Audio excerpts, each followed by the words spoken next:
Hi, this is Kayla with 5Features. Today we're meeting with the Northwest Arkansas Council to discuss the distribution of the COVID-19 vaccine.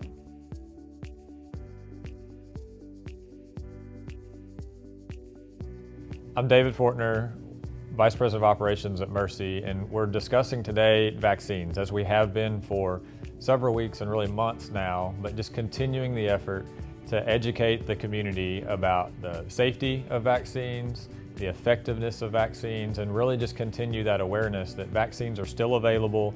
We've still got opportunity and access for people to get vaccinated against COVID.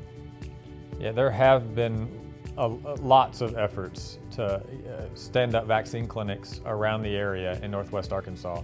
Northwest Arkansas Council in particular, back about February, started hosting events throughout the area in Benton County, in Washington County, dozens of events at this point. Encouraged to say that given over 30,000 vaccines at this point to the community, but really the Northwest Arkansas Council served as kind of the organizer of several groups around the area, from healthcare institutions, Mercy, Northwest Health, Washington Regional, UAMS, Children's Hospital, the VA.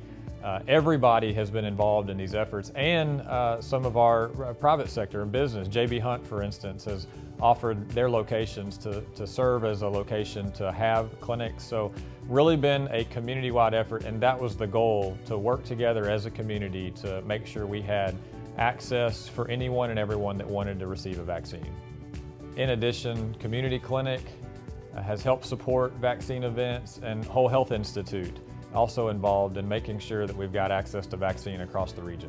There has been questions about the vaccines and the way they work, particularly because these are relatively new vaccines. I say relatively, so at this point, obviously we've been given vaccines for months throughout the United States now, but the major vaccines we have, Pfizer and Moderna products, are mRNA vaccines. And so real high level, the way that works, the vaccine contains genetic material, which is the mRNA. It codes for the spike protein that everybody's heard so much about that's on the coronavirus. That then is presented to your body.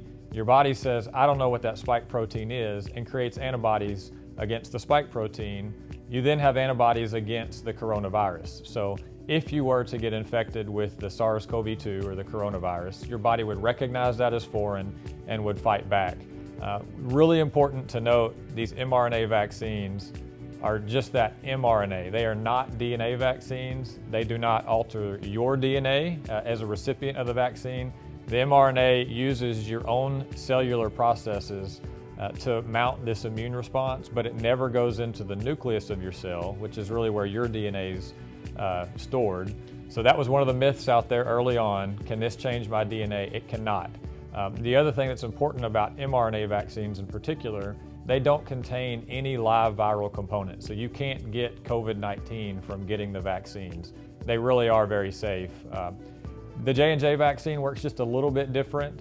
It's the same idea. There's genetic material, but the way that they get it into your cells is using an inactivated virus. It's a virus that causes a common cold.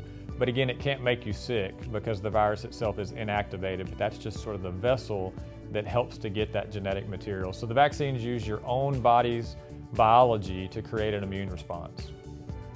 The COVID-19 mRNA vaccines are the first mRNA vaccines that we've had actually in use in therapy in the United States. mRNA technology as a therapeutic agent has actually been studied for decades. So the idea of mRNA as a vaccine is not new, but these COVID-19 vaccines are the first ones that actually use this technology in human population.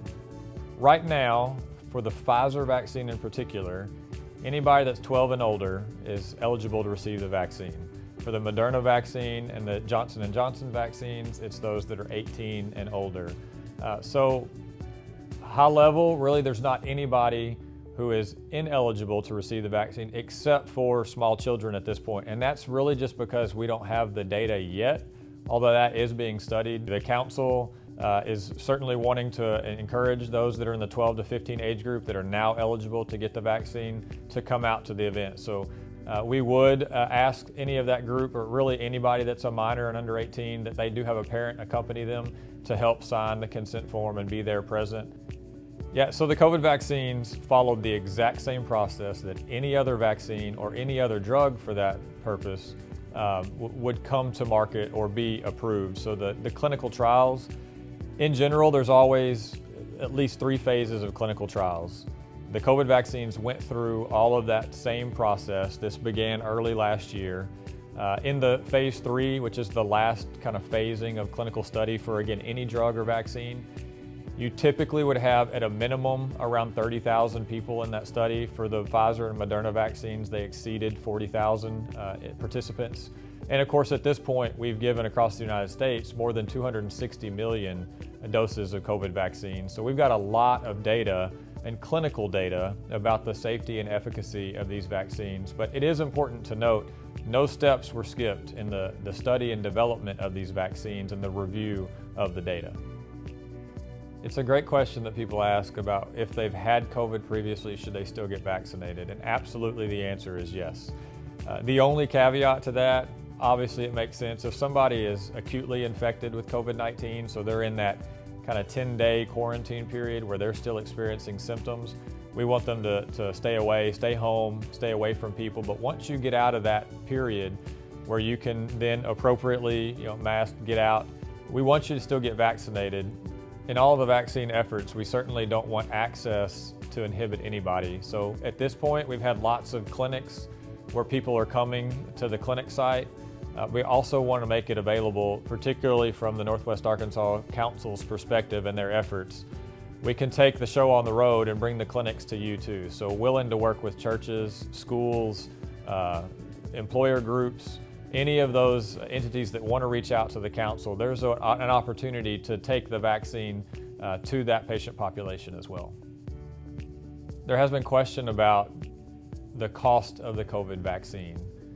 So the most important piece, the vaccine itself is free to the patient. There is no out-of-pocket cost to any patient to receive the COVID-19 vaccine. If someone has insurance, the provider of the vaccine, whether that's a hospital, whether that's a community pharmacy or a physician clinic, they can bill the provider or the insurance company for the administration fees associated with the vaccine, but that is only to an insurance company. There is no bill directly to a patient, and again, no out-of-pocket expense. And don't let that stop. If even uninsured patients can get the vaccine and have access to the vaccine, expense, finances, costs should not inhibit anybody from getting the vaccine. It is completely free to the patient. We really have to think about vaccination as an individual decision and discussion, but on a community level as well. And so it's really important that everybody get vaccinated, and the speed with which we do that matters.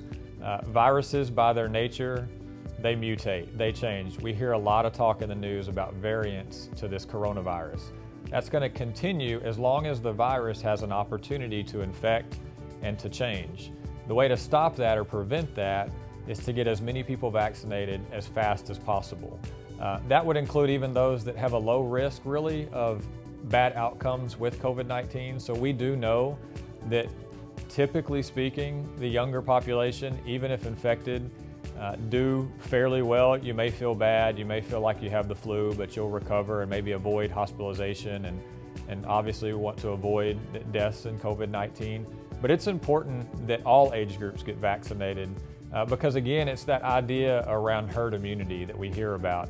We've got to get a significant number of the community vaccinated so that this virus does not have a place to go or doesn't have a host and hopefully eventually dies out.